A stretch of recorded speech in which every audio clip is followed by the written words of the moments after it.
5번부터. 자, 965번 갑니다. 일단은 뭐 주어진 범위도 주어진 범위인데 일단 부등식이 성립하는데 그럼 뭐부터 하자? 부등식부터 완성하고 갑시다. x제곱 마이너스 2ax 플러스 2a제곱 마이너스 5가 크다. 누구보다? 마이너스 x제곱 플러스 2ax 플러스 3a가. 얘가 주어진 범위에서는 항상 성립해주세요. 자, 그러면 뭐 하자? 일단 부등식의 생김새가 마음에 안 드니까 한쪽으로 몰고 갑시다. 2x의 제곱에 마이너스 4ax 플러스 2a 제곱에 마이너스 3a 마이너스 5까지. 얘가 0보다 크다가 됐죠. 그게 안녕. 얘가 0보다 크거나 같고 3보다 작거나 같은 범위에서는 항상 성립한다. 그러면 뭐야? 제한된 범위에서 성립하는 거는 내가 함수로 해석합시다 라고 했었죠. 그래서 이 부등식이 어떻게 해석돼? 왼쪽에 있는 저 함수 가. 얘 함수보다 크다라고 하니까 위에 있다. 어느 범위에서는 0보다 크거나 같고 3보다 작거나 같은 범위에서는 항상인데 이 범위만 있는 거는 아니라 그랬어. 맞죠? 그래서 어쨌든 0부터 3 사이에서는 위로 보내보자. 그러면 일단 뭐 하자? 함수로 해석했으니까 함수의 그래프를 그려봅시다. 그때 여기서 중요한 거. 이차함수가 그려져. 근데 축이 정확하게 나와 있어요? 안 나와 있어요? 안 나와 있잖아. 이게 이제 학교 시험에 서술형에서 되게 자주 나오는 문제인데 축 A가 어딘지를 모르거든. 혹시 나와 있나? 없죠? 그러면 여기서 너희들은 세 가지 생각을 해주는 거야. 0부터 3까지가 여기 있을 때. 두 번째는 0부터 3까지가 여기 있을 때. 세 번째는 0 왜 이렇게 조그맣게 썼니? 0부터 3까지가 여기 있을 때. 1번의 상황이면 요 범위만 보겠다는 얘기거든. 이 범위는 뭐 해주세요? X축보다 위로 보내주세요. 그러면 저기 있는 범위에서는 이렇게만 만들면 돼. 판별식과 무관하죠. 전체를 가지고 보면은 두 점에서 만나더라도 상관이 없어. 어쨌든 얘만 올려주면 됩니다. 두 번째, 여기서는 요렇게 돼야 되죠. 그럼 뭐야? 이 이차함수 자체가 안 만나야 되겠네. X축과? X축보다 안 만난다. 어쨌든 위로 보내주면 되겠네. 그 다음에 세 번째는 요렇게 되어주면 됩니다. 여기만 X축보다 올리자. 그 상황을 1번, 2번, 3번의 상황으로 나눠서 첫 번째 경우는 축이 3보다 오른쪽에 있다. 그래서 A가 3보다 크다. 두 번째 상황은 축이 0과 3 사이에 있다. 세 번째 상황은 축 A가 0보다 왼쪽에 있다. A가 0보다 작다. 그리고 등호 A가 0일 때나 3일 때는 편한 대로 아무 데나 붙여주세요. 크게 상관없습니다. 알았죠? 자, 가보자. 여기서는 그러면 저 첫 번째 그림만 볼 거니까 뭐만 잘 보면 돼? X가 얼마? 3일 때만 보면 되지. 왜요? 반드시 최고 차의 개수는 양수고 축보다는 왼쪽으로 쏠려 있으니까 0일 때의 값은 3일 때 값보다 분명히 위로 올라간 건 명확해. 그러면 누구만? 얘만 X축보다 올려주면은 왼쪽 부분은 알아서 더 올라가 있잖아. 그래서 X에 3을 넣어봐야지. 여기다 넣는다. 함수에다가 18-12a 플러스 2a 제곱에 마이너스 3a 마이너스 5. 이 값만 X축보다 위에 보내주면 되고요. 진짜 말 그대로 위에 있으세요 라고 했기 때문에 아예 위로 등호도 뺍니다. 그러면은 2a 제곱에 마이너스 15a에 플러스 13이 0보다 크다. 인수분해가 되겠지? 된다. 그래서 a의 범위는 1보다 작아요. 또는 2분의 13보다 커요. 근데 우리가 원하는 거는 이 범위에서. 그러면은 이 범위랑 저 범위가 겹치는 걸 찾아주면은 어디야? 결국은 2분의 13보다 커지기만 하면 되겠죠. 두 번째. A가 0과 3 사이에 있어. 그래서 축을 포함을 해버렸어. 그러면 여기서는 뭐다? 판별식으로 풉니다. 4분의 D. 4A 제곱에 마이너스 4A 제곱에 플러스 6에 플러스 10. 얘가 0보다 작아야 되죠. 왜요? 부등식인데 0보다 큰데 큰 게 아니에요가 아니라 안 만났으니까. 안 만났으니까 판별식 0보다 작아야죠. 그래서 A의 범위는 뭐야? 마이너스 3분의 5보다 작다? 그럼 이제 너희들은 이 범위랑 이 범위가 겹친 걸 찾아야 되는데 겹치지가 않습니다. 그쵸? 그래서 탈락. 이거 다 맞냐? 그 다음에 세 번째, A가 0보다 작아. 그래서 축이 0보다 왼쪽으로 쏠렸어. 그럼 여기. 이번에도 어디만 보면 돼? X에 0을 넣었을 때 값. 그래서 2a제곱 마이너스 3a 마이너스 5. 얘만 0보다 뭐 해주면 돼? X축보다 올려주면 되겠죠. 역시 0보다 크면 됩니다. 인수분해가 되죠. A의 범위는 마이너스 1보다 작다. 아니면 2분의 5보다 크다. 근데 요게 답이 아니라 요거랑 겹치는 범위를 찾아주면 어디만? 여기만 답이 되겠지. 그럼 이제 답은 요 두 개. 따라서 A는 마이너스 1보다 작다. 또는 A는 2분의 13보다 크다. 이거 답 맞냐? 답 체크해놨거나 풀어서 맞은 사람. 이거 답 맞냐? 이렇게 나옵니다. 됐죠? 끝. 그래서 제한된 범위다. 뭐 해야 된다? 그래프를 그려야 된다. 근데 그 중에서 조금 고난도 두 가지예요. 하나는 지금처럼 축의 미지수 준 문제. 또 하나는 축은 다 완성이 되어 있는데 여기다가 A 같은 거 넣어서 범위에다가 미지수를 준 문제. 이거는 서술형에 제일 많이 나와요. 서술형 마지막 번호 이런데. 알았죠? 아마 1학기 기말고사가 되겠지? 수원 마지막이니까 공수원. 끝! 자, 정리할 거 있으면 정리하시고 다 되면은 990번 갑시다. 여기네. 자, 가자. 969번. 이차 함수가 x축보다 위. 그러니까 뭐 해야 돼? 제가 말하고 싶은 거를 그대로 부등식으로 한번 써보자. mx 제곱에 플러스 nx 플러스 mn 플러스 17이 y는 0보다 크다. 일단 여기까지 읽은 거죠. 그런데 그 부분의 x를 찾아봤더니 어떻게 되더라? 마이너스 3과 5 사이. 자, 여기서 너네가 의문을 가져야 되는 게 분명히 0보다 크다라고 했는데 사이 범위가 나와 있잖아. 그 말은 왜 그래? 최고 차의 개수가 음수였다라는 얘기를 한 거거든. 그래서 마이너스 m이 아니라 m은 음수였고 최고 차의 개수가 양수가 되도록 양면에 마이너스를 붙이면서 부등호 방향이 바뀌었을 때 그때 해가 나오면서 이제 사이 범위 이렇게 나왔다고 생각해야지. 그 다음 두 번째. 해가 주어져 있으면은 해가 주어져 있으면은 그거 가지고 바로 뭐 할 수 있어요? 근각계수관계 쓸 수 있죠. 그래서 얘는 뭐다? x제곱에 요 둘의 합 2, 부호 반대로 요 둘의 곱 마이너스 15, 부호 그대로를 써주면 됩니다. 그래서 전개를 해주면은 요 두 식이 어떻다? 완전 동일한 식이 된 거야. 그러면 1차항 계수끼리 비교해보자. n과 마이너스 2m은 동일하고요. 두 번째 mn 플러스 17과 마이너스 15m은 동일합니다. 그럼 이제 뭐 해버리자. n 대신에 마이너스 2m을 집어넣자. 그러면 얘는 뭐야? 마이너스 2m제곱 플러스 17는 마이너스 15m. 전부 다 우변으로 넘어갈까? 2m제곱에 마이너스 15m 마이너스 17은 0입니다. 1, 2, 1, 17 인수분해가 되네. 따라서 m으로서 가능한 것은 일단은 마이너스 1과 2분의 17이 되는데 여기서 찍어서 맞추는 게 아니라 제일 처음에 m이 뭐라고 했으니까 음수라고 했기 때문에 m은 누구만 가능하다? 마이너스 1만 가능하고 그래서 n은 아까 얼마였지? 마이너스 2m 2가 됩니다. 그래서 둘이 더한 게 답이니까 답은 1, 4번 이렇게 되는 거죠. 알았죠? 끝. 이렇게 정리하시고 다 되면 990번 갑시다. 절대값. 가자. 얘가 아까 방금 말했듯이 뭐 때문에 질문이냐가 사실은 좀 달라지는데 뭐 일단 둘 다라고 생각하고 둘 다 한번 설명해보자. 이거 지워도 되게 유민해 근데? 쓰는 사람 없죠? 간다. 일단 절대값이라는 기호는 나중에 너희들이 2학년이 돼서 막 대수, 미적분 원을 배워도 마찬가지고 더 넘어가도 마찬가지인데 절대값이라는 기호는 그 붙어있는 상태에서는 그 어떤 연산도 사실은 할 수 없습니다. 제일 기본적인 1차 방정식이나 1차 부등식이 아니고서야.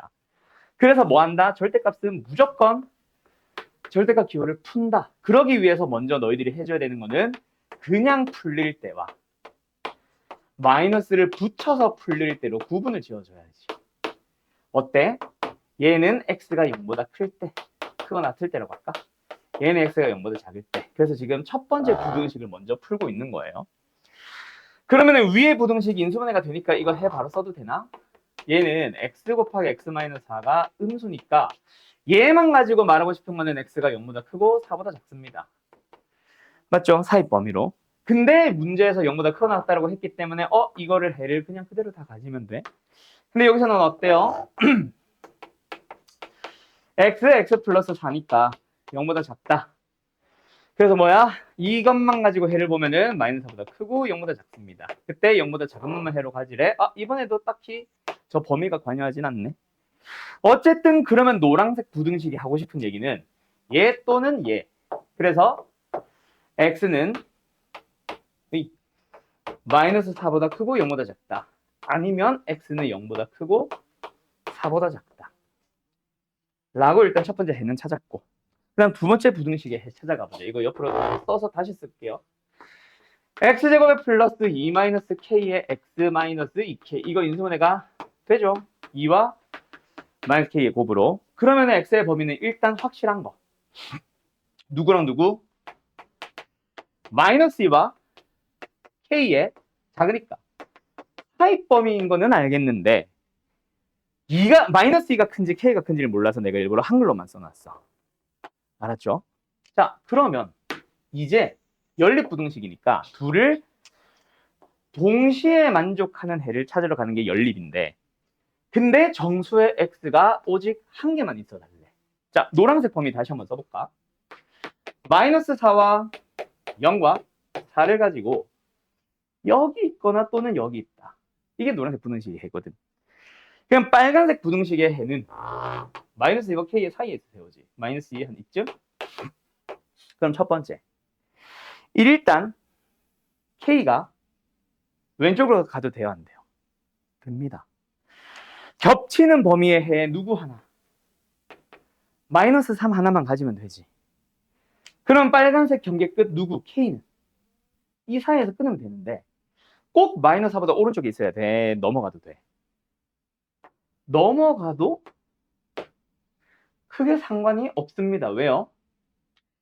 겹치는 부분에서 정수에는 역시 마이너스 3밖에 없잖아. 왜? 노란색이 비어있거든. 뭔 말 알? 그래서 마이너스 4는 관심 밖이야. 우리는 누구만?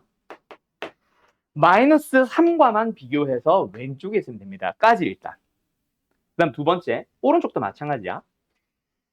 마이너스 2에서 k가 이쪽으로 와도 돼. 역시 이번에도 정수에 누구? 마이너스를 하나 가지자. 그러면 이제 더 이상 다른 정수는 가지면 안 돼. 0 가지면 돼요? 안 돼요? 안 됩니다. 그런데 역시 이번에도 마찬가지 같은 이유로 노란색이 0을 안 가지고 있잖아. 그러면 겹치는 해를 찾을 때 0이 포함돼야 안 돼? 무조건 안 되죠. 그래서 0이 아니라 0 다음에 누구? 1을 비교해서 1보다만 왼쪽에서 끊어주시면 돼요. K는. 그래서 K의 범위는 두 번째, 마이너스 1과 1의 사이. 끝. 그래서 일단은 마이너스 3보다 작습니다. 아니면 마이너스 1보다 크고 1보다 작아요. 그러고 나서 이제 등호 조건 마지막에 따져야 되는데, 여기 K가 마이너스 3이 돼도 돼요? 안 돼요? 겹치는 해에 마이너스 3이라는 정수해를 반드시 가져야 돼. 그럼 등호가 붙습니까? 안 붙습니까? 여기서 붙어요 라고 하는 애들 진짜 많아요. 왜 그러냐면 방금 내가 말한 거 자체가 어떻게 너희들이 읽냐면 그냥 단순하게 마이너스 3이라는 정수해를 가져야 되니까 등호 붙일 거야 라고만 생각을 합니다. 그게 아니죠. 지금 여기에 등호가 붙었니 안 붙었니라는 얘기는 K라는 값을, 이 경계값을 마이너스 3까지 땡겨도 되니 안 되니고, 땡겼을 때 겹치는 해의 정수 마이너스 3이 빠지잖아. 그럼 겹치는 해의 정수해가 있어 없어? 없다라는 얘기가 되죠. 그래서 마이너스 3이 되면 된다 안 된다? 안 된다. 그래서 여기는 등호 붙으면 안 됩니다. 두 번째 K도 마찬가지야. 마이너스를 가진다고 해서 여기만 있는 게 아니라 마이너스 1이라는 정수해를 가져야 되는데 K는 1은 상관이 없지만 마이너스 1이 되는 순간 겹치는 정수에 마이너스 1이 없죠. 그래서 어디까지? 마이너스 1은 등호가 빠지고 1의 등호가 붙어야지.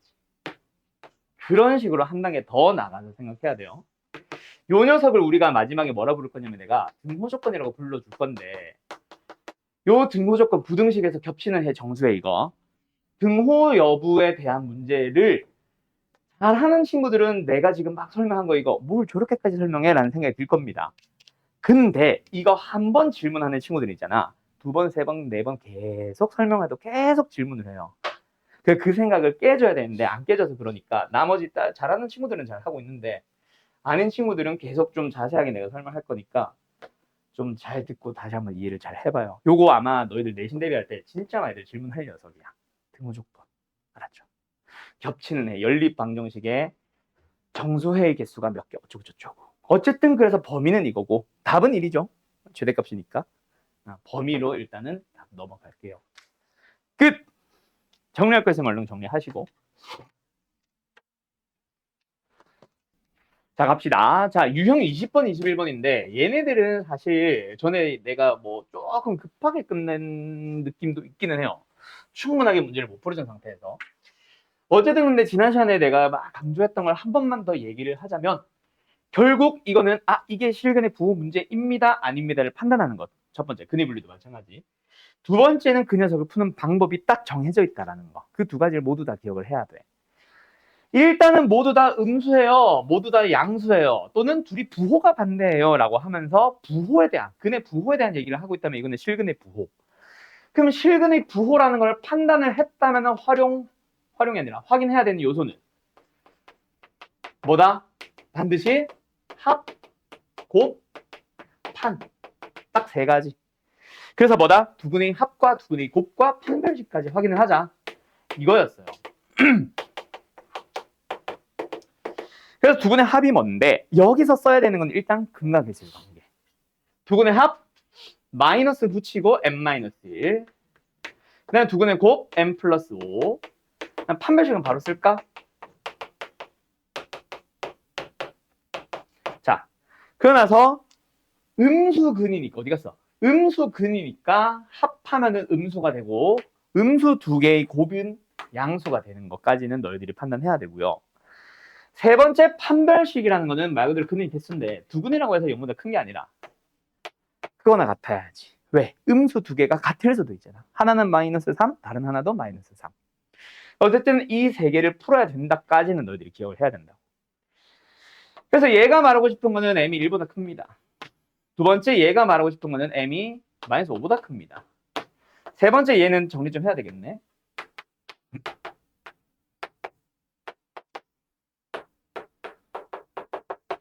m의 범위가 마이너스 1보다 작거나 같습니다. 혹은 m은 4보다 크거나 같습니다. 그래서 세 개가 겹치는 범위를 찾으러 가야죠. 싹 겹친 거 찾아주면 그런 건 뭐야? 4보다 커 같은데? 이건 것 같은데? 됐나요? 이렇게 푸는 거예요. 하나만 더 해볼까? 이거는 그냥 말만 할게. 지금 이 문제는. 자, 그래서 999번도 역시 뭐다? 두 근에 대해서 모두 양수예요. 라는 식으로 말 그대로 부호를 알려주고 있으니까 실근의 부호고 확인 요소는 뭐다? 합, 곱, 판. 알았죠? 합은 양수, 곱은 양수. 이거는 양수 두 개를 더하면 어떻게 되고 양수 두 개를 곱하면 어떻게 되는지 너희들이 생각을 하는 거지. 큰지 작은지 외우는 건 아니고. 그리고 나서 이건 뭐야? 1000번. 1000번은 일단 어디를 봐야 돼? 두 분의 부호에 대해서 일단 같은 다르든을 떠나서 부호에 대한 얘기 했으니까 이것도 실근의 부호 유형이고 그래서 확인해야 되는 요소는 일단 기본은 뭐다? 합, 곱, 판. 딱 세 가지 확인하자. 그래서 이번에도 역시 합, 곱, 판을 보러 갈 건데요.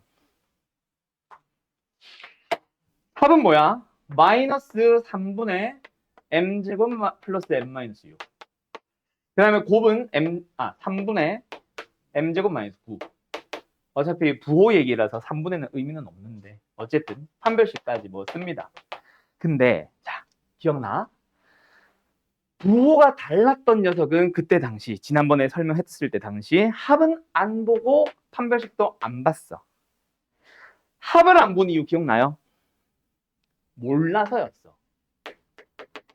판별식을 안 본 이유는 얘랑 어차피 중복되는 말이었어. 그러면서 내가 부가 설명까지만 하고 마쳤을 겁니다. 무슨 얘기? 몰라서 안 보는 녀석은 알게 해준다면은 봐야 될 수도 있다라는 얘기야. 그게 어디에 있어? 합이 0돼야지. 근데 판별식은 여전히 그냥 중복되는 얘기라서 어차피 안 보는 건 똑같아요. 알았죠? 계속 안 볼 겁니다. 판별식은. 어쨌든 곱은 음수. 그러면 요걸 먼저 풀어주면 3분의 의미 없으니까 m제곱이 9보다 작다. 그래서 m은 마이너스 3보다 크고 3보다 작다가 나오는데 여기서도 밝혀줘야지. 2, 3, 마이너스.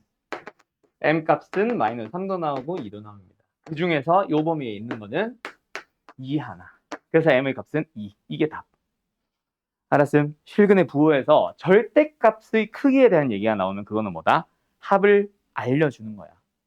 그럼 지금은 절대값이 똑같죠. 1001번은 음수인 근의 절대값이 양수인 근보다는 크대. 그럼 이번엔 뭐 하세요?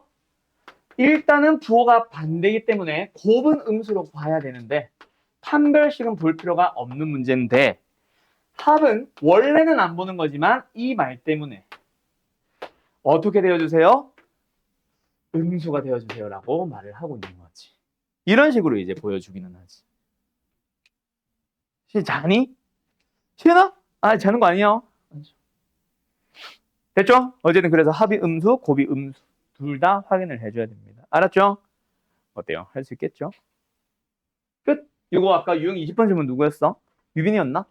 이해됐어? 그래서 실근의 부호라는 거를 확인, 기억해야 되는 거. 두 번째, 실근의 부호면은 합곱한 3개 보자.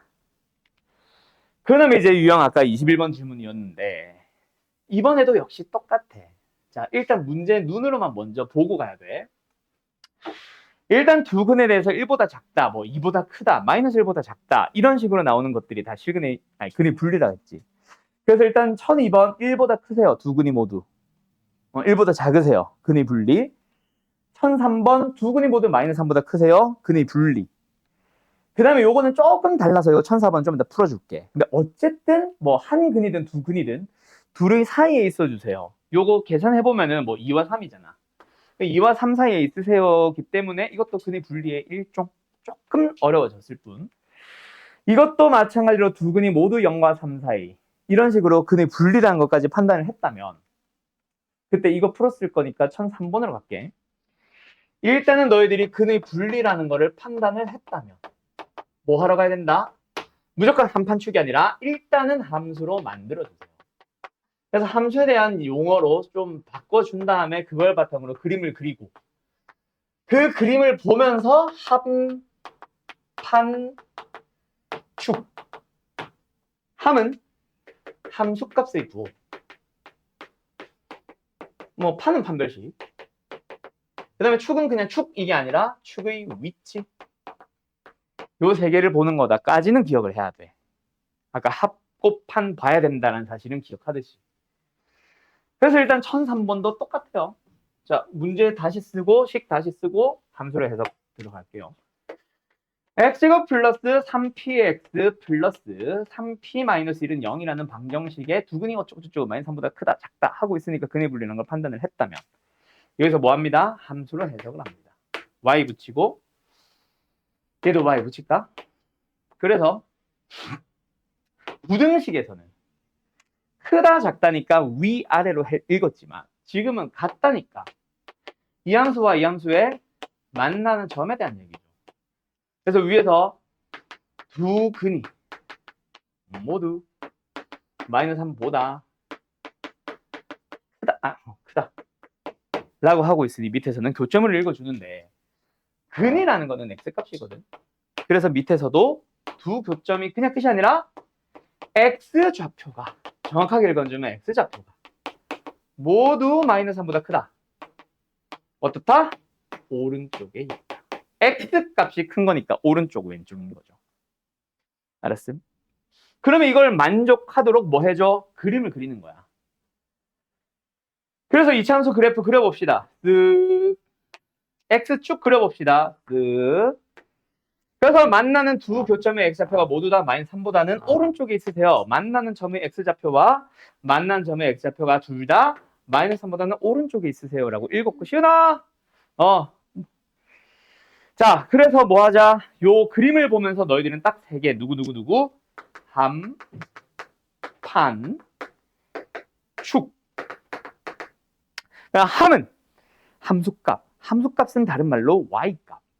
y값을 뭘 볼 거야? x가 들어갔을 때 나오는 게 y값이니까 x에 일단 뭐 넣자? 마이너스 3을 대입을 해줍니다. 그럼 마이너스 3을 저기다가 함수에다가 대입을 해주면 바로 하면 3점 맞게 마이너스 6p 플러스 8 나와요. 그 녀석이 어디로 갔어? 위로 갔죠? 어디로? 양수로 가야 되고요. 두 번째 판. 판별식은 9p 제곱에 마이너스 3p, d잖아. 12p에 플러스 4. 얘가 어때야 돼? 일단 2점. 정확하게는 두근. 어떻다? 크거나 같아야지. 같을 수도 있다. 왜? 서로 다른 두근이라고 한 적은 없거든. 그 다음에 세 번째 축. 축의 방정식. 마이너스 2분의 b 알죠? 얼마야? 마이너스 2분의 3p. 그 녀석이 어디 있다? 저기 또 비교 대상은 쟤밖에 없잖아. 마이너스 3보다는 오른쪽에 있다. 끝. 그래서 이 p의 범위와 이 p의 범위와 이 p의 범위를 세 개 연립하면 답입니다. 알았죠? 알았죠? 끝. 자, 일단 이것도 정리. 얘들아. 에이, 이건 지우지 말자. 일단 1004번을 풀기에 앞서서 1004번은 한 단계 더 나아가 있는 문제다. 지금 내가 설명하려고 하는 거에. 근의 분리에서 사실 너네가 조금은 생각해주면 조금. 왜 이 세 개 볼 거야? 그거 이해됨? 왜 하필이면 한 판축을 봐야 되니? 라는 생각해 본 적 있어? 없을걸요? 각각? 우리가 예를 들어서 아까 그 문제랑 비슷한 거 그냥 뭐 간편하게 있다고 생각하자. 뭐 이런 게 있다 쳐. ax 플러스 b로 하자. 자, 얘가 0이다. 의 두근이 모두 뭐 예를 들어서 1보다 크다 라고 했다고 치자. 실제는 a, b는 아니겠지. 자, 이거를 왜 그래프로 해석하는 것까지는 알겠는데 왜 한 판축을 보는지에 대해서 지금 한번 설명해 줄게요. 일단 함수로 해석을 해서 두 교점이 모두 1보다 오른쪽에 있다까지는 해석을 했다 치자. 그래서 그림을 그렸다 치자. 그때 왜 한 판축을 보냐면 우리가 이 함수를 그릴 수 있는 여러 가지 그림들 중 함수값을 봐야지. 그래서 뭐하니? x에 지금 1보다니까 1을 넣어서 양수가 되는 거를 찾아주잖아. 그지? 근데 이 1을 넣었을 때 양수인 그림이 무조건 얘 하나밖에 없니? 그건 아니거든. 여러 많은 2차 함수와 x축의 관계에서 뭐 예를 들자면 뭐 1 넣었을 때 음수가 나온 놈도 있을 거고 1 넣었을 때 양수가 되는 것 중에 뭐 이런 것도 있을 거고 또 1 넣어서 양수가 되는 것 중에 뭐 예를 들어서 어디 갔어? 이런 것도 있을 거고 또 뭐 있냐? 뭐 예를 들어서 이런 거나 빗나가냐 왜 자꾸 이런 것도 있을 거고 다양한 그림들이 그려져 있을 거야. 그지? 아직까지 이 식 자체가 완성이 안 돼 있는 문제들이잖아. 미소 막 A 가지고 있고 M 가지고 있고 할 거거든. 그래서 지금 이 중에서 후보 하나씩 지우고 있는 거예요. 1 넣어서 음수가 나오는 그림은 지워야 돼. 그래서 1 넣어서 양수가 됩시다 라고 처음에 일단 찾아준 거야. 그 다음에 판별식을 보잖아. 두근이라고 했으니까 뭐 같은 두근이든 다른 두근이든 그건 상관이 없는데 어쨌든 그래서 얘가 판별식을 계산했을 때 나온 놈이 0보다 크거나 같다라고 하면은 안 만나는 이런 경우들은 또 지워주고 있는 거예요. 뭔 말인지 알겠어? 왜? 이거는 어디 갔어? 두근이 모두 1보다 크다. 일단 근 자체가 존재하지 않잖아. 지워야 되거든. 그리고 또 어떤 거? 예를 들어서 3개 그려야 되는데 하나 안 그렸네. 우리가 원하는 건 사실 얘랑 얘잖아. 그지? 그럼 이 두 개 또 지워야 되거든. 얘를 알려주는 게 바로 뭐야? 축이 지금 뭐 나올 텐데 그놈이 뭘보다 1보다 오른쪽에 있어야 됩니다 라고 하잖아. 그게 지금 여기 있는 내 그림을 보면은 우리가 만족을 해줘야 되는 이 두 그림의 공통점, 축의 방정식이 1보다 오른쪽에 있고요, 얘는 1보다 왼쪽에 있는 거야. 그래서 이 두 개를 지워주기 위해서 마찬가지로, 그래서 축까지 딱 보면 요 두 개 우리가 원하는 그림만 남거든. 그래서 한 판 축을 보는 거야. 오케이? 자, 이 얘기를 왜 했냐면, 자, 이 문제를 먼저 하나 보고 갈게요. 잠깐만, 다른 교재 하나 보자. 우리 지금 수상이지.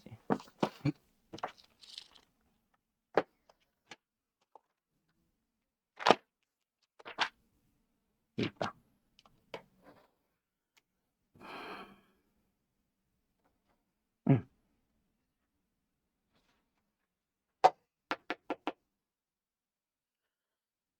x제곱 플러스 3kx 플러스 2k제곱에 마이너스 3 는 0의 두 근 사이에 1이 있으세요. 이런 문제 우리 아직까지 만난 적이 없어. 센에도 없고. 저게 약간 이런 느낌인데 너무 한 단계 더 나아간 문제라서 잘 봐. 이것도 똑같아. 뭐 두 근 사이에 어쩌고저쩌고, 두 근이 뭐 1과 3 사이에 어쩌고저쩌고, 근이 분리란 걸 파악했고 함수로 해석을 했다고 쳐보자. 그럼 우리는 뭐 할 거야? 이 함수와 이 함수의 두 교점 사이에 1을 찍어줬겠지. 그래서 그림은 어떻게 됐을 거야? 두 함수를 그려서 두 교점 사이에 1을 찍어줬어요. 그럼 여기서도 역시 한 판 쭉 보면 되겠군. 그래서 x에 뭐 넣어? 1을 넣어 볼 거야. 1을 넣었더니 어디로 가? 내려가지. 2k제곱 뭐야? 플러스 3k 마이너스 2. 얘가 음수면 됩니다. 자, 여기까지는 좋은데 판별식과 축은 안 보는 문제가 됐어. 요거를 기억을 해야 돼요. 자, 왜인지를 잘 봐. 판별식을 보는 이유가 뭐? 이런 안 만나는 경우는 없애고 싶은 거였어. 근데 우리가 지금 찾은 게 최고 차이 계수가 양수인 이차함수를 그린 거 아니야? 그치? 최고 차이 계수가 양수인 이차함수를 x축과 함께 그려줄 건데 x축보다 무조건 내려간대 1 넣어주면. 그러면 최고 차이 계수가 양수면 무조건 두 점에서 만날 수밖에 없지 않냐? 그래서 1 넣어주면 음수가 나오는 경우이기 때문에 이거는 사실 판별식은 안 봐도 돼요. 물론 보면 틀린다가 아니라 보더라도 이미 만족하고 있을 거야. 역시 중복되는 이유로 안 봅니다. 다시 한번 판별식을 왜 안 본다? 그거를 한 번은 이해해 두세요. 풀 때마다 외우라는 거 아니야. 풀 때마다 생각하는 거 아니니까 풀 때는 외우는 거를 기억을 외우라고 할 거예요, 내가. 알았지? 그거는 좀 이따 떠나서 얘기하고 왜 판별식을 안 봐도 되는지 그걸 이해만 해주세요. 두 번째, 축을 안 보는 이유는 몰라서 역시 안 봅니다. 왜? 비교 대상이 찍혀있는 x값이잖아. 근데 1에 넣었을 때 음수가 나오라고만 했지 그 1이 여기 있어도 되고 여기 있어도 상관이 없지 않아? 근데 우리의 축은 여기 있습니다. 비교 대상이 1밖에 없는데 1보다 큰지 작은지를 몰라. 즉 축에 대한 범위를 만들 수 있다 없다? 없어요. 그래서 안 봅니다. 여기까지 됐어? 그러면 기억을 하자. 한 판 축 문제 중에 예외적으로 3에서 끝나고 판축은 안 보는 문제는 어떤 그림이 그려져 있냐면 항상 최고 차이 계수가 양수, 음수 그게 중요한 게 아니에요. 어차피 우리가 음수일 때 나중에는 익숙해지면은 최고 차이 계수 굳이 양수를 안 바꿀 거야. 그래서 만나는 교점 사이에 누군가가 찍혀 있는 상황이라면 판축은 아예 안 봅니다. 바깥쪽에 뭐 0이 있고 2가 있고 이게 중요한 게 아니야. 가운데 뭔가 찍혀 있기만 하면은 무조건 판축은 안 봐요. 뭔 말 알? 알았음? 최고 차이 계수가 양수일, 음수일 때도 마찬가지야. 여기에 뭔가 이거 찍혀 있으면 이거는 판축 안 보고 함에서 끝나는 문제. 뭔 말인지 알겠죠? 그러면 이 문제 가볼까? 이것만 하고 잠깐 쉬자, 얘들아. 정신 차려봐. 다시 한번 쓰자, 문제. 아이고, 힘들어. 얘 일단 2, 3이지. 자, 간다. 이 방정식의 두 근 중 한 근은 2와 3 사이에 있다. 됐죠? 그럼 일단 뭐 2와 3 사이에 있다. 한 근이든 두 근이든 상관없이. 근의 분리라는 걸 알았고 함수로 해석을 해보자. 그러면 이 함수와 이 함수의 두 교점 중 한 교점이 2와 3 사이에 찍히세요. 그래서 방법. 이 함수가 x축과 만나는 곳에서 둘 중 한 근이 2와 3 사이에 있거나 아니면 이참수와 x축의 두 교점 중에서 한 교점 큰 놈이 2와 3 사이에 있다. 그러면 이거에서 한 판축, 이거에서 한 판축 보는 건 좋은데 판축 볼 필요 있다 없다? 없어. 왜? 3이 가운데 찍혀 있잖아. 얘도 2일 때가 가운데 찍혀 있잖아. 그래서 이거는 판축은 안 보는 문제입니다. 이거를 이해하셔야 돼요. 저 한근이 중요한 게 아니라. 알았음? 그래서 첫 번째 녀석은 F2는 양수, F3은 음수. 두 번째 경우는 F2는 음수, F3은 양수라고 여기서 따로 푸시면 돼. 여기까지가 일단 첫 번째 풀이. 알았음? 그런데 이거를 계산하는 과정에서 사실 더 쉽게 풀 수가 있어요. 뭐냐면 내가 나중에는 이거 y가 아니라 fx라고 이름 잡는다고 했지. 자, 얘는 f2가 음수, f3이 양수. 반대다. f2가 양수, f3이 음수. 얘는 f2가 음수, f3이 양수. 그걸 한 방의 식으로 표현해봐. 그게 바로 뭐냐면 f2와 f3이 부호가 반대다. 그래서 곱하면 음수다로 풀면 답 나와 그냥. 알았음? 알았음? 그래서 이것도 중요하긴 한데 그거보다 지금 너희들이 강조해야 되는 거는 왜 판축 안 보는가? 판축 안 보는 유형이나 예시에 대해서 좀 꼭 기억을 해뒀으면 좋겠음. 그게 1004번 풀입니다. 알았죠? 알았죠? 오케이, 그래요. 지금 상태가 너무 메롱이라 잠깐 쉬었다가 1008번 할게요. 알았죠? 잠 깰 사람 잠 깨고 일단 필기 마무리 좀 해주고. 자, 갑니다. 여기서 우리 지난 시간에 했던 얘기 이거 왜 안 넘어가? 그 서로 다른 내실근 이 문제 우리 했었죠? 했죠? 근데 이거 한 번만 더 풀어줄게. 결국 요 방정식의 생김새를 보면 1006번도 1008번도 어디가 힌트다? 뭐 이해를 시켜야 되겠지만 얘는 일단은 어떻다? 4차항과 2차항과 상수항만 가진다. 얘도 마찬가지. 맞죠? 그래서 일단은 어떻게 푼다? 치환형으로 푸는 것까지는 맞다. 요거 한번 해보자. 그래서 x제곱을 t로 치환을 했더니 그랬더니 얘가 뭐가 되더라?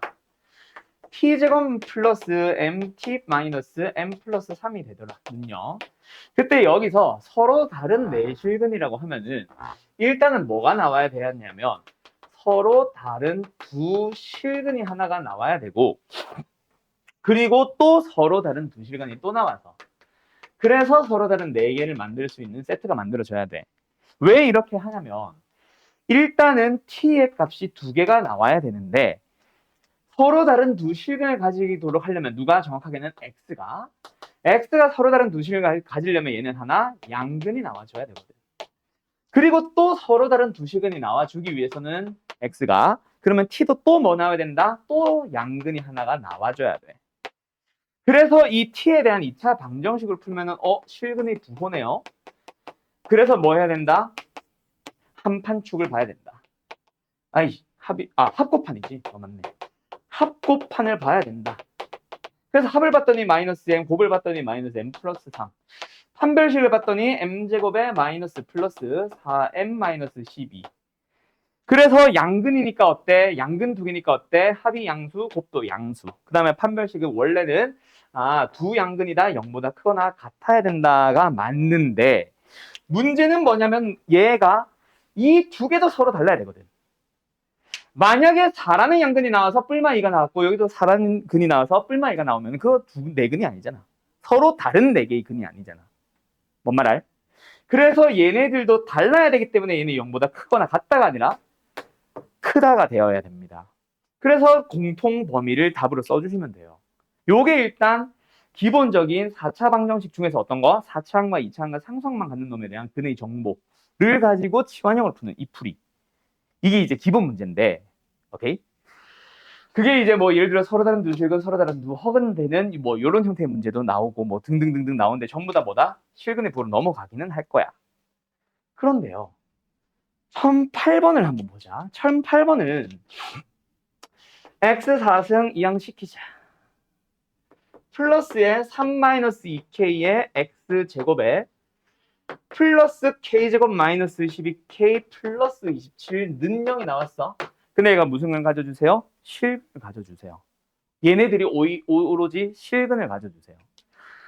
그러면 x값은 뭐 예를 들어 서로 다른 누실근이 나오든 서로 같은 누실근이 나오든 상관이 없지. 맞죠? 뭐만 아니면 돼. 허근만 아니면 돼. 그러면 허근이 안 나오기 위해서는 뭐야?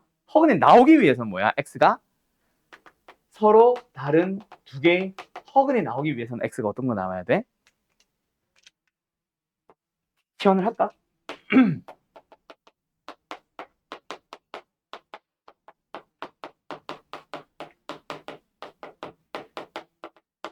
얘가 뭐 나와야 돼? 음수인 근이 나와야 되는 거야.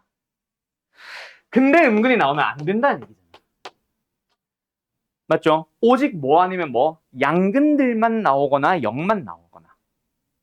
뭔지 알겠죠? 다시 한번. 여기서 t에 대한 근은 오직 양근들만 나오거나 또는 0들만 나와야 되는 거야. 그래서 어떻게 해석이 된다? 두 근이 모두 0보다 크거나 같다. 그래서 같다 때문에 뭐 실근의 부호에서 조금 다른 얘기가 섞여 들어오기는 하지만 어쨌든 큰 것만 가지고 생각을 하면은 실근의 부호. 그럼 같은 거는 따로.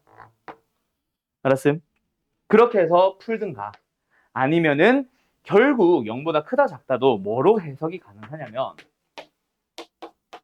근의 분리처럼 해석이 가능합니다.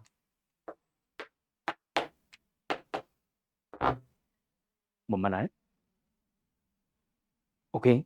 그렇게 해서 한판축으로 가도 상관없고 합곱판으로 가도 상관없고 그렇게 해석을 해주는 거야. 그래서 두 가지 나눠서 풀자. 자, 첫 번째, 두 근이 모두 0보다 진짜 크기만 한 거야. 그래서 한판축으로 가든 1번 크다만 보고 합곱판으로 가든 너희들 편한 대로 가세요. 합곱판으로 갈까? 근의 분리보다는 실근의 부호가 쉽잖아. 합은 2k-3 나오죠. 곱은 k제곱 마이너스 12k 플러스 27이고요. 판별식은 A 지저분하네. 그냥 저걸로 갈 걸 그랬다. 뭐 비슷하겠지만.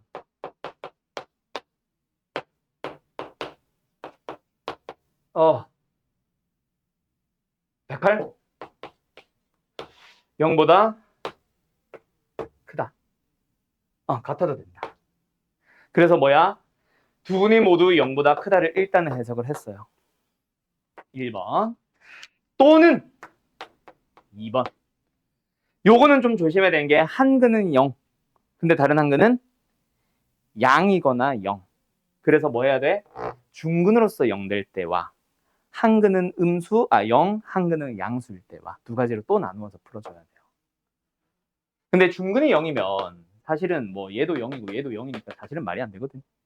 알았죠? 그래서 아마 한 근은 0이고 한 근은 양수다. 그래서 또 합곱판으로 가는데 한 근은 0이잖아. 그지? 아니지. 한 근이 0이니까 0을 대입하면 되지. t가 0.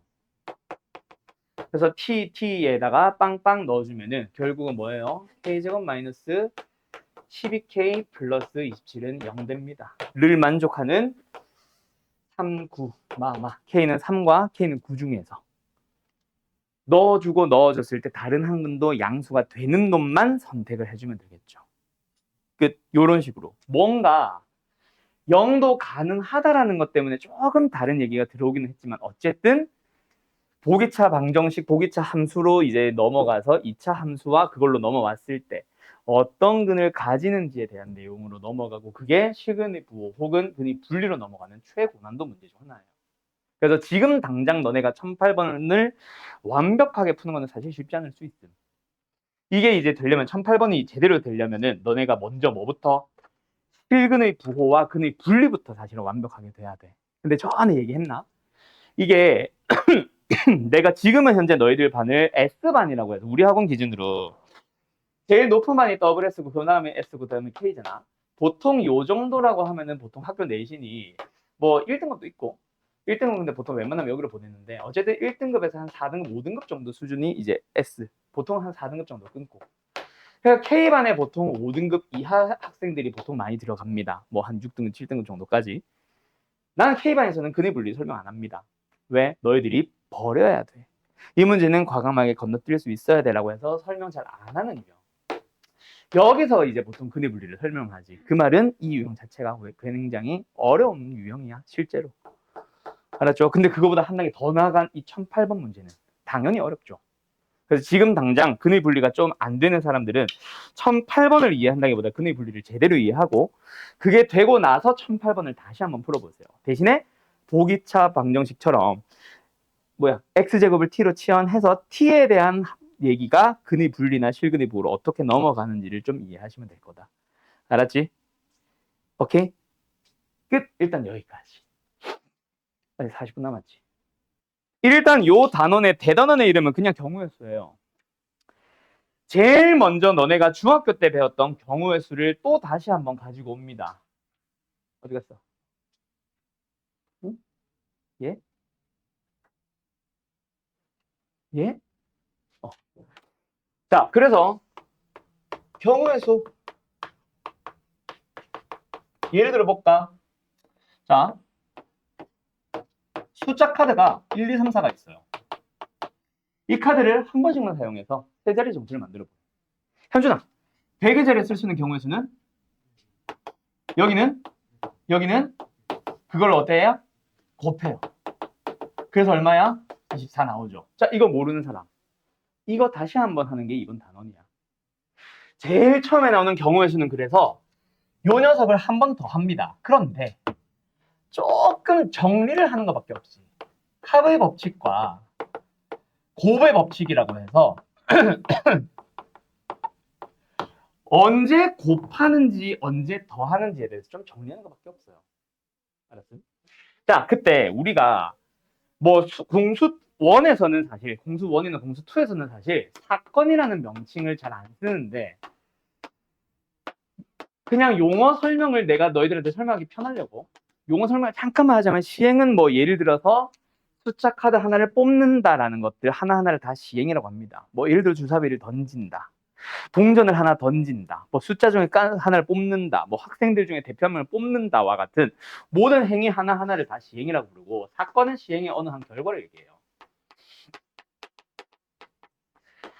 그래서 이제 뭐 하나를 뽑기 위해서 뭐 사건 예를 들어서 100의 자리에 뭐가 나온 사건 1의 자리에 뭐가 나온 사건 1의 자리에 뭐가 나온 사건 이런 식으로 이름을 부르게 되는데 합의 법칙과 곱의 법칙은 각각 뭐냐면 두 개의 사건들을 다루고 있어. 어느 한 결과가 발생하는 경우의 수라는 얘기야. 근데 두 가지 결과를 얘기하고 있는 거지. 곱의 법칙도 마찬가지입니다. 사건 A와 사건 B가 발생합니다. 자, 그런데 합의 법칙은 예를 들어서 A라는 사건이 발생하는 경우의 수라고 하면은 M 가지 사건 B가 발생하는 경우 M가지 얘도 똑같이 M가지 N가지라고 일단 잠깐 해보자. 그때 얘는 더하는 거고 얘는 곱하는 거야. 언제 더하고 언제 곱하냐면 그걸 잘 기억하세요. 위에 거는 또는, 밑에 거는 그리고, and. 자, 근데 수학에서 말하는 and라는 말은 무슨 말로 이해해도 되냐면 동시에라고 얘기를 하셔도 됩니다. 또는 연이어라고도 얘기를 해요. 뭐냐면 자, 1, 2, 3, 4라는 숫자 카드를 이용해서 세 자리 정수를 만들어 보자라는 거는 100의 자리도 뽑고 그리고 10의 자리도 뽑고 그리고 1의 자리도 뽑고 세 개를 다 뽑아줘야 하나의 정수가 만들어지지. 그래서 동시에 뽑는다. 또는 100의 자리에 뽑고 연이어서 바로 이어서 10의 자리도 뽑고 이어서 1의 자리도 뽑아야 되지. 그래서 곱하기를 하고 있는 거야. 그런데 만약에야 이렇게 풀 일은 없겠지만 만약에 1, 2, 3, 4 숫자 카드가 4개가 있는데 자, 세 자리 정수를 만들어 볼 거예요. 그때 짝수가 되세요라고 했다고 치자. 근데 그거를 우리가 예를 들어서 1의 자리가 2인 경우와 1의 자리가 4인 경우로 나누어서 푼다고 잠깐 가정을 해볼게요. 그러면 숫자 카드는 오직 한 번만 쓸 수 있습니다. 100의 자리에 쓸 수 있는 경우의 수는 3개. 얘는 남아있는 2개 중 하나. 왜? 2는 썼으니까. 그러면 둘은 곱하겠지. 그래서 6가지. 얘도 3개, 2개. 둘은 곱하겠죠. 그래서 6개. 그 2개를 뭐 한다? 더해준다. 왜? 1의 자리가 2거나 또는 1의 자리가 4잖아. 이건 동시에 발생할 수 있는 경우가 아니잖아요. 그런 경우에는 더해주세요라는 거를 그냥 정리하고 있는 것밖에 없습니다. 내가 합의 법칙 써야지라는 생각으로 쓸까? 아니, 그냥 자연스럽게. 내가 곱해야지 이거 곱의 법칙이야. 아, 동시에 성립하네. 이런 생각 안 하고 바로 자연스럽게 3과 2 곱해서 답을 내듯이 그렇게 들어가야 되는데 그거를 굳이 한번 정리한 것밖에 없습니다. 중학교 때 다 배워온 거예요. 합의 법칙과 곱의 법칙을. 그러면 경우의 수에서는 더 설명할 게 없는가? 아니, 하나가 있기는 한데 혹시 배운 사람들은 이런 용어를 들어본 사람들도 있고 안 들어본 사람들도 있을 거야. 혹시 만약에 배웠는데도 처음 듣는데요 라는 사람들은 뭐라고 보통 배우냐면 적어도를 포함하는 경우의 수라고 해요. 나는 이제 6건이라고 하는데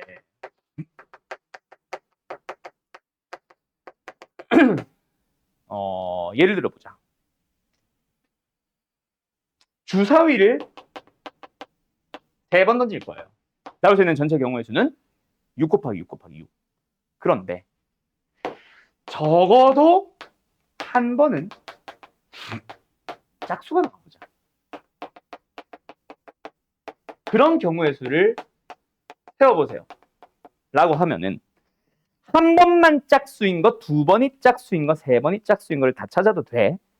알았죠? 그런데 그거보다는 훨씬 빠르게 푸는 게 바로 6건의 경우의 수. 왜? 문제에 적어도를 포함했으니까. 그러면 적어도를 포함하는 경우의 수 또는 6건의 경우의 수는 뭐냐면 전체 경우의 수에서 우리가 구하려는 게 아니라 그 반대 상황에 대한 경우의 수를 구하자라고 계산하면 돼. 그게 무슨 소리냐? 하자. 얘도 그래서 전체에서 뺄 거야. 그 빼는 게 뭐다? 내가 구하는 게 아니라 그 반대. 뭐야? 3번 모두 뭐가 나오는 거? 홀수가 나와버린 걸 빼자. 그러면은 알아서 짝수는 한 번 이상 들어가 있을 거거든.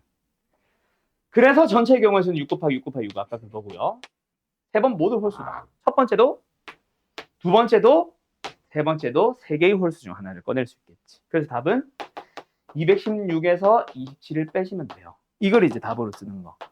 이런 식으로 푸세요라는 게 6건의 경우의 수라고 하는데 별다른 얘기는 없고 그냥 적어도를 포함했네. 그럼 뭐 하자? 반대를 빼자. 요게 답니다. 그럼 뭔가 개념 설명이 중요할까 얘들아? 이 경우의 수 단어는 전혀 아니에요. 이게 아니라 세부적인 유형들이 몇 가지가 중요한데 그 세부적인 유형은 한 4개 정도로 좁힐 수가 있는데요. 그거까지는 오늘은 아마 못할 것 같고 오늘은 순열조합에 메인을 둘 거다. 자, 어떠한 녀석들이 나오냐면 약수의 개수. 이거 중학교 때 배운 거 그대로 한 번 더 설명을 하고요. 그 다음에 나오는 게 뭐냐면은 수형도를 이용하는 경우의 수라는 게 있어.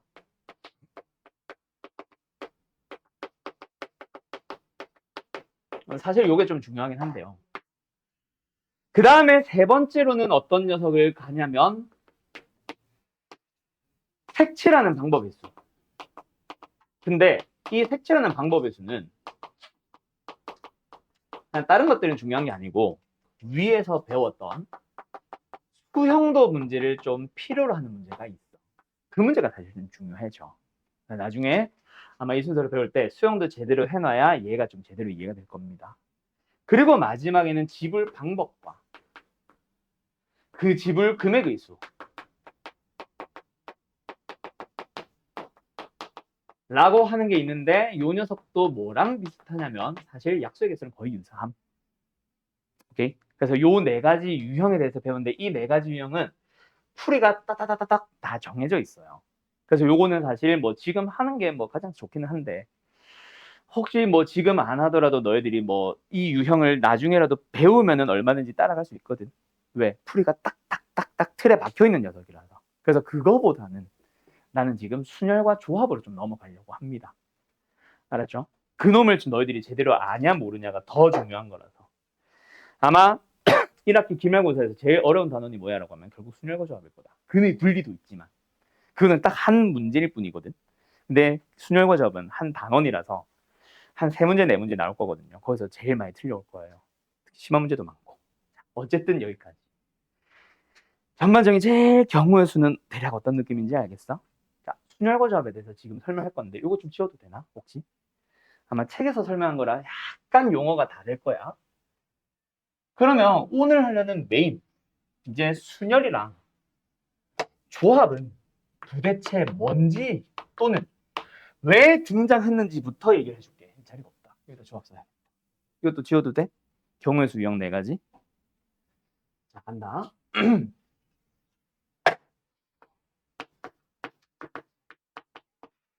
자, 다시 한번 물어볼게요. 숫자 카드가 1, 2, 3, 4가 있어. 대절의 정수를 뽑을 거야.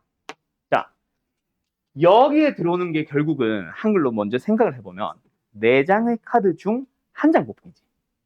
그죠? 그래서 그냥 4라고 쓰죠. 얘도 남아있는 3장의 카드 중 한 장 뽑기가 그냥 3이라고 쓸 거란 말이야. 그지? 근데 지금까지 중학교 때부터 여기까지는 전부 다 뭐 하고 있냐면 여러 개가 있으면 딱 하나 뽑아보는 것만 했었어.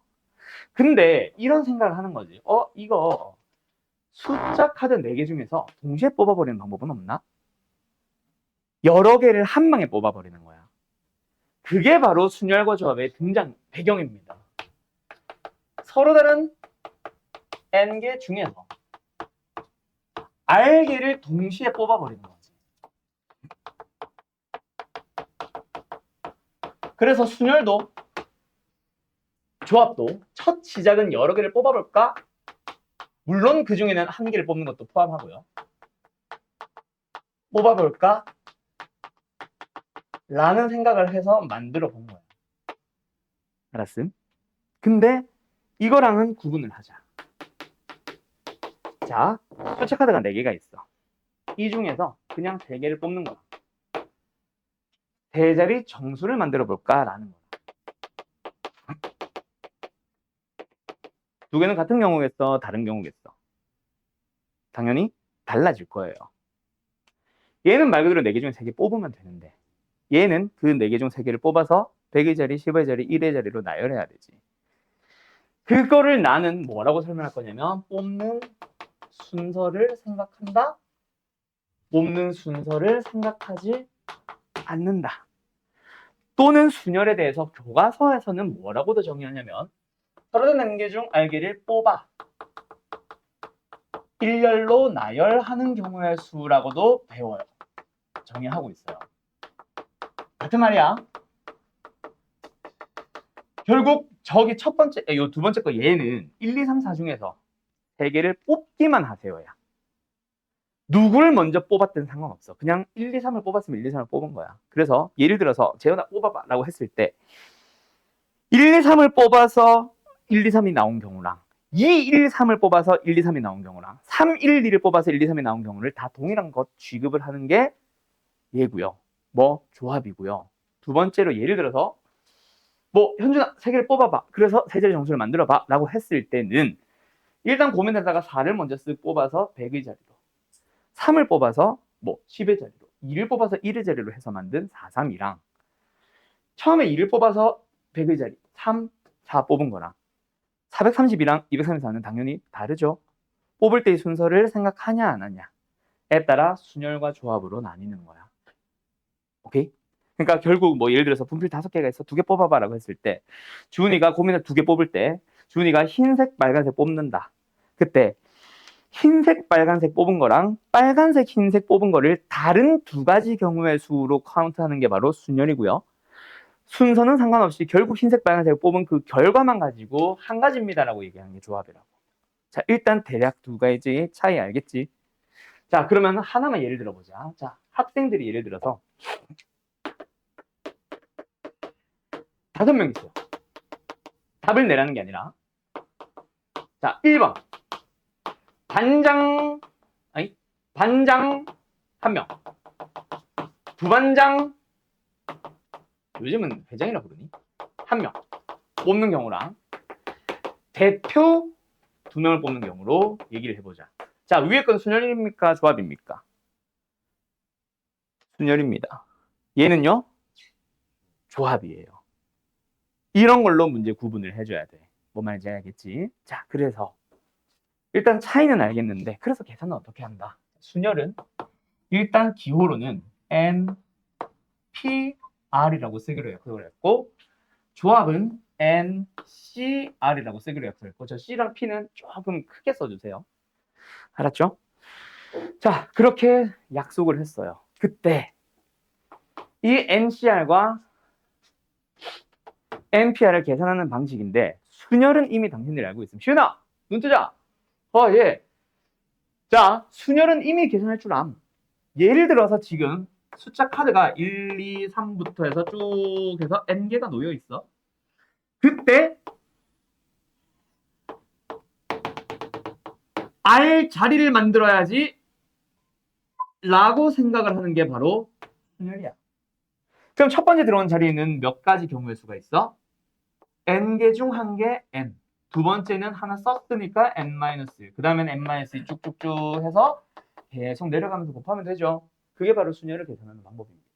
다시 한번 뭐 한다? N부터 시작해서 하나씩 하나씩 줄여나가면 돼. 그것들을 곱해줍니다.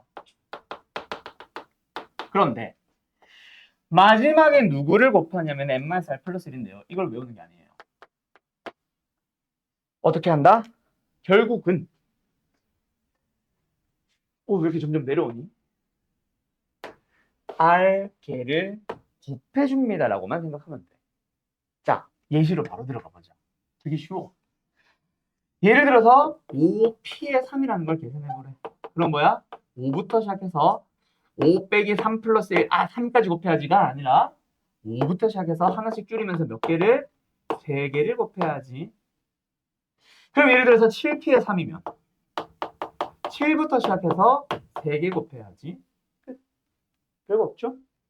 이게 다예요. 이게 일단 순열을 계산하는 그냥 기본 방법. 알았음? 알았음? 자, 그런데 순열과 조합을 연결을 시켜보자. 순열의 정의, 이건 안 써도 된다. 초록색은. 순열을 잘 생각을 해보면 결국 뭐냐면 뽑아요. 그리고 나열하면 되죠. 뽑는 게 뭐야? 뽑기만 하는 거는 조합이잖아. 그리고 오면은 아까 뭐라 그랬어? 곱하라고 했죠. 그러면 너희들은 나열하는 방법만 알면은 방금 배운 저 순열을 이용해서 나열하는 방법으로 나누기만 하면은 조합을 계산하는 방식이야. 그래서 순서에 따라 조합은 순열 다음에 여기 분모에 나열하는 방법의 수를 말 그대로 나눠서 조합을 계산해요라고 배워요. 그 나열하는 방법은 이제 저기서 이어 만들어줘야 되는데 어쨌든 일단 현재 너희들은 NPR에 대해서 계산을 할 수 있겠지. 자, 원래 여기 한 줄이 있는데 잠깐 건너뛰고 밑으로 먼저 갔다 올게. 자, 몇 가지 예시를 들어보자. NPN이 뭘까? 두 가지로 생각해 봅시다. NPN이 뭐야? N개 중에 N개를 뽑아 나열하는 방법의 수. 밑에 걸로. 뽑아 나열하는 방법의 수. 근데 N개가 있는데 N개를 다 뽑을 거면 뽑는 거 의미 있어 없어? 이게 바로 나열하는 방법이다. 알았지? 자, 그런데 일단 계산해 보자. N부터 시작해서 하나, 둘, 셋, 쭉 나열할 거야. 몇 개를? N개를 나열하시면 되죠. 자, 어디까지 곱하면 돼? 라고 계산해도 되고, 또는 역으로 세워주면은 결국 이거 다 자연수잖아. 그렇지. 자연수를 N개를 세봐. 근데 마지막에 N으로 끝나야 돼. 그럼 첫 시작은 1이었겠지. 그래서 NPN은 말 그대로 N부터 시작해서 한씩 줄이면서 1까지 싹 다 곱하시면 됩니다. 이게 NPN을 계산하는 방법이에요. 그거를 우리는 뭐라고 부를 거냐면 N 느낌표라고 써서 느낌표는 읽어주는 게 팩토리얼이거든요. N 팩토리얼이라고 읽어주면 이거는 뭐다? NPN을 의미하며 계산하는 방식은 N부터 1까지 싹 다. 그럼 예를 들어서 4팩은 4, 3, 2, 1. 5팩은 5, 4, 3, 2, 1. 뭐 예를 들어 3팩은 3, 2, 1. 6팩은 6, 5, 4, 3, 2, 1. 이런 식으로 이제 계산을 하게 되겠지. 뭔 말인지 알겠음? 뭔 말인지 알겠음? 그러면은 나열하는 방법은 N개를 나열하는 방법은 N팩이네. 여기 뭐로 나눠주면 돼? R팩으로 나눠주시면 됩니다. 왜? 위에 게 N개 중에 R개를 뽑아서 그 뽑은 R개를 나열하는 거잖아. 그 R개를 나열하는 방법을 없애버리면 되겠죠. 그래서 NCR은 어떻게 계산해요? 결국 똑같아. NPR을 먼저 계산한 다음에 여기서도 N-R 플러스 1로 보는 게 아니라 일단 어디 몇 개를 곱한다? R개를 곱한다에만 집중을 해서 먼저 NPR을 계산한다. 분모에 뭐? R팩으로 나눠주시는 게 조합을 계산하는 방법. 예를 들어서 OC3을 계산해보자. 그럼 뭐 한다고? 분자는 OP의 3. 5, 4, 3. 분모는 3팩. 3, 2, 1. 그럼 계산 끝. 10 나올 거야. 예를 들어서 6C의 2. 그럼 분자는 6P의 2니까 6, 5. 6부터 시작해서 2개 곱한 다음 분모는 뒤에 거 팩토리얼. 2팩으로 나누면 되겠죠? 답은 15. 이런 식으로 계산하는 거야. 일단 C와 P 계산하는 것까지는 별거 아니죠? 됐죠? 지운다. 그럼 이번에는 여기서도 똑같이 NCN 뭐 이런 거 계산해 볼 건데 여기 마무리 짓고 가자. NP를 있을 거고 NP0가 있을 거야. 이 세 개의 값은 기본적으로 외워두셔야 돼요. 오케이? 자, NP1은 얼마일까? N, 그렇지. N개 중에 한 개를 뽑는 거야, 결국. 뭐, 한 개만 뽑을 건데 순서가 있고 없고가 중요한 게 아니죠. 그래서 NP1이든 NC1이든 무조건 N일 겁니다. 그럼 NP0는 얼마일까? N개 중에 0개를 뽑는 방법의 수. 1, 0 아니다. 뽑은 후에 개수를 묻는 게 아니라 뽑는 방법의 수를 묻는 거라서 자, 여기 분필이 6개가 있어. 현준아, 뽑지 말아봐. 라고 하면 얘 뭐 하면 돼? 안 뽑고 가만히 있으면 되거든요. 그럼 가만히 있는 방법 하나 있잖아. 그렇게 생각해도 좋고 또는 뭐라고 생각해도 되고 N개 중에 0개를 뽑는 이건 그렇게 생각하자 그냥. N개 중에 0개를 뽑는 방법의 수는 가만히 있는 방법 하나. 그러면 여기서도 마찬가지. NC0는 얼마일까? 역시 1. 알았죠? 그럼 이제 마지막 여기 가보자. NC는 얼마야? 1. 역시 생각해보세요. N개 중에 N개를 그냥 뽑기만 하는 방법의 수. 자, 여기 분필이 6개가 있어. 6개 다 뽑아봐. 몽땅 가져가는 방법 하나. 이것도 좋고 또는 이 정의를 따라가자면은 이거는 NPN 나누기 N팩입니다. 근데 NPN이 N팩이잖아. 약분해서 1 이렇게 해도 좋고. 자, 여기까지 일단 됐음. 여기까지가 일단 너희들의 뭐야? 기본적인 공식 세팅. 그럼 이제 이걸 가지고 너희들이 정말 다양한 문제를 만드는데요. 유형을 뭐 순열에도 조합에도 막 열 몇 가지, 스물 몇 가지를 쫙 정리를 하고 있는데 공식은 이게 다야. 이거 가지고 너희들이 이제 뭐 하는 거야? 다 짜집어서 만들어가는 겁니다. 순열과 조합이 어려운 건 그거야. 뭐 판별식을 쓰자고 하면 판별식 쓰면 되고 쓰는 상황. 근해 공식을 쓰는 상황이 뭔지를 인식을 해서 일단은 뭐 근해 공식을 써야 되는 상황이면 쓰면 되고 인수분해가 필요하면 인수분해를 쓰면 되는데 얘는 뭐야? 그냥 계산하는 경우의 수는 이겁니다. 이거는 그냥 말 그대로 계산하는 방법밖에 없으니까 하나의 예시밖에 없으니까 이거 가지고 너희들이 다 짜집어서 만드는 거예요. 아까처럼 학생이 5명 있는데 3명을 대표를 뽑아봐. 왜 조합인지 너희들이 생각하고 예를 들어서 반장 1명, 부반장 1명, 뭐 환경미화부장 1명 해서 뽑는다. 그럼 왜 그게 5P의 3인지를 너희들이 스스로 만들어가는 거라고. 좀 이따 예시 한번 보자. 그리고 두 번째, 기본 공식은 이게 다라면 실제로 너희들이 유형이 하나도 없느냐? 아니요. 유형이 좀 정리되는 게 있어. 뭐냐면 예를 들어볼게. 아까 또 그 예시인데 1, 2, 3, 4 숫자 카드가 있어요. 세자리 정수를 만들 건데 자, 짝수가 되시오라고 했다고 치자. 그럼 우리 누구부터 고민하니? 아까처럼 2, 4 안 나누지. 누구부터 고민하니? 1의 자리를 먼저 2와 4 둘 중 하나를 뽑습니다. 두 가지 중 하나를 뽑는다. 맞죠? 그 다음에 남아있는 숫자 카드 가지고 여기 깔면 되잖아. 예전에는 이제 뭐 예를 들어 3 곱하기 2 했겠지만 이제는 남아있는 숫자 카드 중 두 개를 순서 있게 뽑아야지. 그래서 답은 12 하고 나올 거야.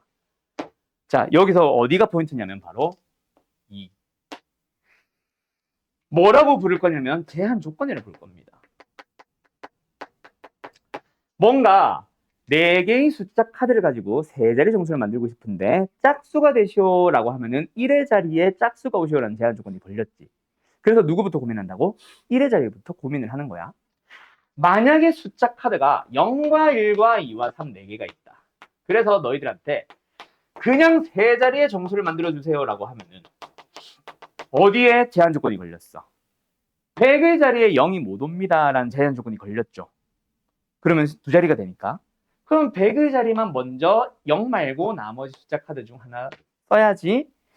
그러면 이제 남아있는 숫자 카드 총 몇 개? 0까지 포함해서 3개. 그 3개를 가지고 순서 있게 깔아야지. 그럼 이번에도 역시 누구한테 제한 조건이 걸렸었다? 0은 100의 자리에 넣지 못한다라는 제한 조건이 먼저 깔렸죠. 그래서 위에서 설명할 두 가지를 제외한 나머지 그 외 제한 조건들은 항상 제한 조건을 먼저 계산할 거야 라는 얘기가 나와. 뭐 예를 들어서 또 할머니, 할아버지, 아빠, 엄마, 나까지 해서 5명의 가족이 있어요. 일렬로 줄을 설 거래. 알았음? 알았음? 근데 예를 들어서 반드시 아빠와 엄마는 양 끝에 서세요. 라는 제한 조건이 걸렸다. 그럼 먼저 뭐부터 해야 된다고? 제한 조건이 있는 엄마, 아빠부터 먼저 깔아줘야 돼. 2명 나열하는 거니까 2팩. 그러면 이제 남아있는 나, 그리고 할머니, 할아버지까지 3명은 뭐 해주면 돼? 일렬로 나열해주면 됩니다. 3팩토리얼. 그래서 얼마? 답은 12. 이렇게 만들어지는 거야. 엄마, 아빠를 양 끝에 세우세요라는 제한 조건을 먼저 계산한 다음 나머지 사람들을 깔아주는 거다. 뭐 이런 식으로. 뭔 말인지 알겠음? 자, 그런데 그렇지 않은, 먼저 생각하지 않는 유형 두 가지가 있고요. 그게 바로 뭐냐면 이웃하는 것이 있는 순열과 이웃하지 않는 것이 있는 순열. 두 가지는요, 좀 풀이가 다릅니다. 오케이? 자, 뭐냐면 이거 힘들어라.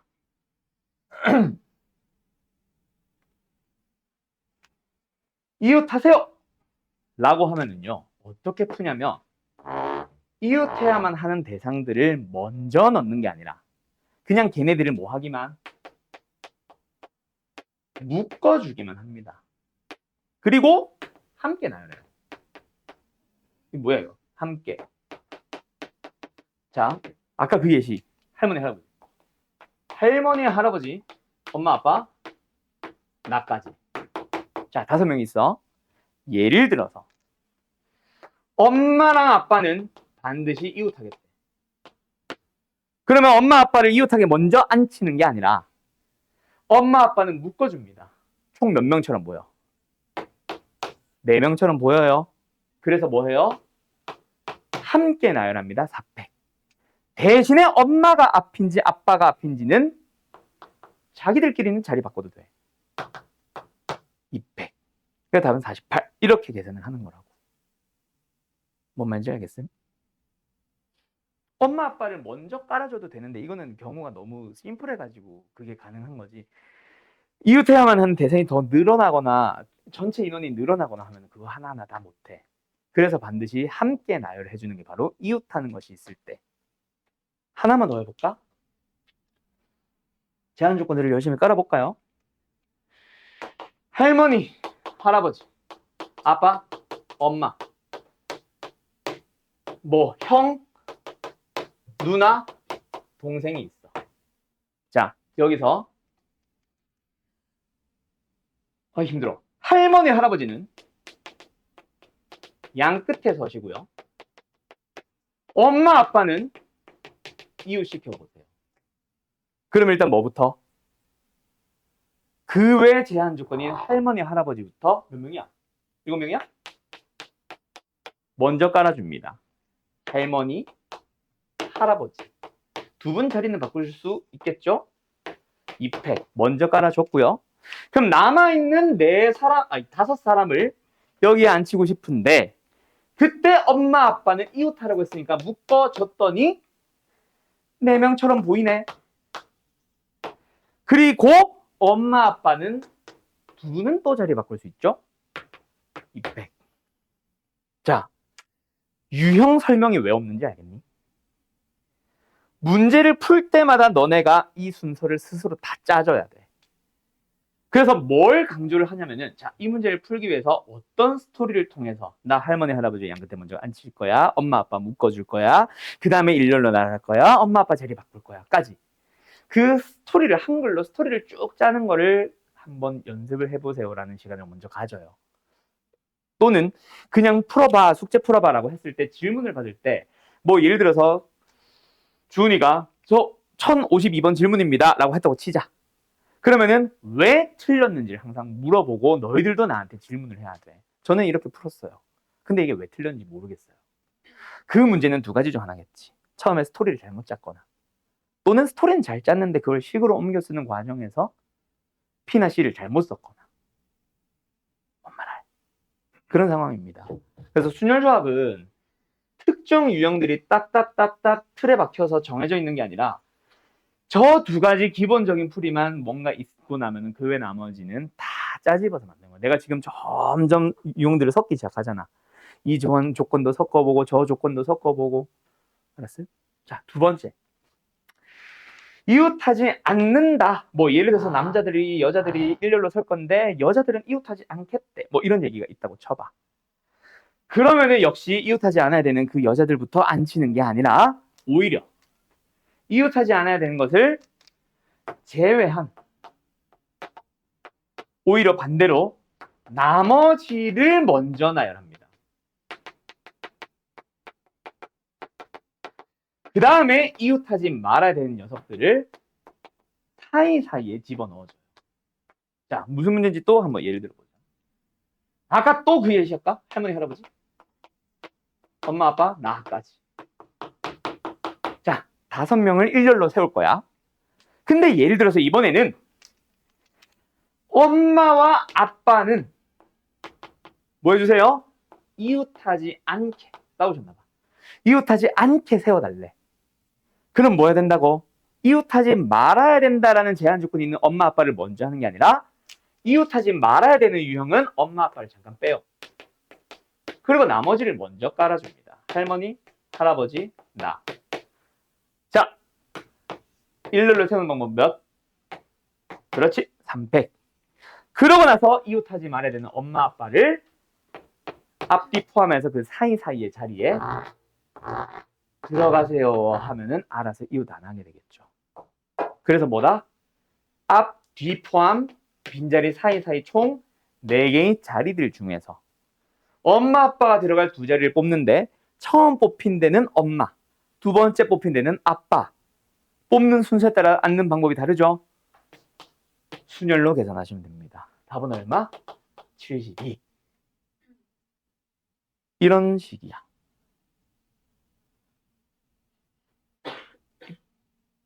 분위기 왜 이러? 됐어요? 자, 그러면 이제 또 짜집어 볼까? 문제를. 뭐 하겠어? 할머니, 할아버지, 엄마, 아빠, 나. 근데 엄마와 아빠는 이웃하지 말래. 근데 할머니와 할아버지는 이웃하겠대. 이런 식으로 계속 짜집어 만든다. 자, 그럼 어떻게 하면 돼? 일단 이웃하지 말아야 되는 엄마 아빠는 잠깐 빼요. 근데 할머니와 할아버지와 나를 일렬로 깔 때는 이웃하시라고 했으니까 묶어주니까 몇 명처럼 보여. 2명처럼 보이고 할머니 할아버지들은 두 분은 자리 바꿀 수 있고. 그럼 이제 엄마 아빠를 집어넣어야 되는데 끊으면 안 되죠. 사이사이 공간 3개 중에 2자리를 순열로 뽑아주시면 돼요. 그래서 답은 얼마? 24 이렇게 나오는 거예요. 뭔지 알겠어? 그래서 여기서부터 여기까지가 그냥 하나의 유형. 그 안에서 문제가 원하는 조건에 맞춰 너희들이 식을 스스로 세우는 거예요. 오케이? 그래서 유형 1번을 풀었다고 해서 유형 2번 못 푸는, 유형 1번을 못 풀었다 해서 유형 2번을 못 푸는 게 아니라 유형 2번 안에서도 대표 문제를 풀었으니까 밑에 건 풀 수 있는 게 아니라 위에 건 풀었지만 밑에 건 또 못 풀 수 있고 위에 거 대표 문제는 못 풀었는데 밑에 건 풀 수도 있고 그냥 모든 문제가 다 다른 문제라고 생각하셔야 돼요. 대신에 몇 개가 그냥 정해져 있는 게 있다 정도지. 뭔 말인지 알겠죠? 그럼 이제 막 개판의 문제를 만들어 볼까? 이거는 푸는 건 아니야. 이런 것도 있다 이거지. 이 어디 갔어? 자, 뭐 예를 들어 7개의 숫자가 있다. 자, 이 7개의 숫자를 뭐 해볼까? 너무 많아. 한 5개부터 치자. 자, 일렬로 나열할 거야. 그래서 6자리 정수를 만든다고 쳐보자. 그럼 이것만 가지고 생각하면 몇? 600 아니죠? 6자리의 정수니까 일단 0은 1, 100, 뭐야 이게? 1, 10, 100, 1000만, 10만. 10만 자리에 못 쓴다. 그래서 뭐야? 5 곱하기 500. 그냥 6자리 정수를 만드세요라고 합니다. 근데 예를 들어서 를 이용해서 6자리 정수를 만들 건데 짝수를 만들 거야. 그러면 또 1의 자리에 또 제한 조건이 또 걸렸지. 10만의 자리도 제한 조건 0이 오지 마세요. 1의 자리에는 짝수만 오세요. 0, 2, 4까지. 근데 여기서 또 1과 2는 이웃시키래. 뭐 예를 들어서 3과 4는 이웃하지 말래. 이런 식으로 계속 뭔가 조건들을 또 붙이고 또 붙이고 또 붙이고 또 붙이고 하면서 계속 너희들한테 장난을 칠 겁니다. 그거 이제 해결해 나가는 거야. 이 순열과 조합이라는 단어는. 대략 어떤 느낌인지 알겠습니까? 그래서 너희가 이 단원을 제대로 공부하려면요. 사실 이 전체적인 흐름이 다 머릿속에 잡혀 있어야 돼. 그리고 이제 조합으로 넣으면 조금 좋은 거. 특정 유형이 있지는 않아. 조합은. 이런 유형은 이렇게 푸세요라는 게 정해져 있지는 않아요. 여기서는 뭔가 너희들의 계산을 심플하게 해주는 공식이 2가지가 등장할 거야. 근데 밑에 거는 사실 뭐 이거는 어차피 책에 있으니까 쓸 것까지는 아닌데 얘는 공수 2, 아니 공수 1이지. 공수 1에서는 사실 잘 안 나오고 이거는 그냥 증명하시오 정도만 나오고 끝나요. 얘를 이제 활용하는 문제는 저기 저 확률과 동결하는 선택 과목. 거기서 이제 본격적으로 등장하지. 공수 1에서는 그냥 증명하시오밖에 없습니다. 근데 지금 우리가 당장 증명을 하러 가는 건 아니라서 이거는 그냥 이런 게 있다 정도만 그 책에 있는 거 나와 있는 곳이 이 정도만 알면 되고, 얘는 사실 증명도 하는데 이거는 쓸 줄 알아야 돼. 이게 뭐냐면 예를 들어서 OC의 3을 계산하래. 근데 OC의 5-3, OC의 2로 계산해도 똑같습니다. 계산은 얘가 편하겠어, 얘가 편하겠어. 얘는 5, 4 나누기 2패, 얘는 5, 4, 3 나누기 3, 2, 1. 3, 3 미리 약분해 놓은 거. 자, 둘 중에 뭐가 편하겠어? 당연히 뒤에 게 편하죠. 그래서 어느 용도로 사용하냐면, 어이, 조합을 계산을 해야 되는데 뒤에 게 좀 커. 7C5, 뭐 8C6 이런 것처럼, 13C11 이런 것처럼. 그런 경우에는 이걸로 계산해서 76, 21, 21가지 이렇게 계산하는 용도로 사용하는 게 요 공식입니다. 그래서 이거는 너희들 계산을 좀 심플하게 해주는 것밖에 없고 뭐 특정 유형을 만들거나 하는 거는 아니야. 그럼 이제 결국은 전부 다 뭐야? 이거랑 순열과 조합의 관계랑 정의 자체에서의 차이를 이용해서 너희들이 순열로 풀지 조합으로 풀지를 결정하는 거, 구분하는 거랑 그런 걸 이용해서 문제를 쫙 짜집어 나가는 거예요. 대략 어떤 느낌인지 흐름은 잡겠나? 알았음? 그래서 순열과 조합은 개념 설명이 중요하다 아니다? 뭐 아예 100%안 중요해는 아닌데 개념 설명보다 개념 정리보다 중요한 거는 너희들의 문제 풀이, 문제 해석 대신에 언제 어떤 풀이를 써야 되는지를 기억하는 거. 딱 그 정도까지만 설명하면 사실 이제 문제 푸는 게 메인이거든. 뭔 말인지 대충 흐름 알겠음? 그래서 나중에 이제 너희가 겨울 방학 때 뭐 각자 공수 원반에서 뭐 순열조합 하겠죠. 그때 선생님들이 문제를 어떤 식으로 스토리를 짜서 자, 이 문제를 풀기 위해서는 이거 먼저 나열하고 이거 먼저 뽑고 뭐 이렇게 해서 이렇게 가자라고 말을 하실 거야. 그게 제일 메인이다. 순열과 접을 절대로 하면 안 되는 거. 선생님이 뭐 예를 들어서 이렇게 풀 거야. 그래서 계산을 해보면 뭐 7C의 3, 뭐 3팩, 뭐 2팩분의 1에 뭐 5C의 2 이런 걸 곱했어. 그 수식만 띡 쓴다고 해서 너네 거 못 만들어요, 절대. 그거 앞단계 선생님들이 말로 하시는 거 또는 뭐 어떤 선생님들 글로 써주실 거야. 글로 써서 이거는 이러한 순서로 풀자. 그래서 수식을 쓰면 아까 말한 그게 쫙 나올 때 그 쓰는 거 한글로 해석을 해보는 거 거기가 제일 메인입니다. 그래서 선생님들 풀이하실 때 너희들이 그거를 잘 받아들여야 되고 질문을 할 때도 너희들이 어떤 순서로 풀었는지를 꼭 질문해야 된다. 알았죠? 그러지 않으면 경우에서는 힘들어져요. 아무튼 알겠죠? 나랑 하는 사람들은 그 순열조합 할 때 그 부분에 대해서 다시 한번 강조해주는 식으로 시작할게요. 알았음? 방학 때는 무조건 공수원 다 끝날 거니까. 자, 일단 오늘 수업은 여기까지고요. 고생들 했고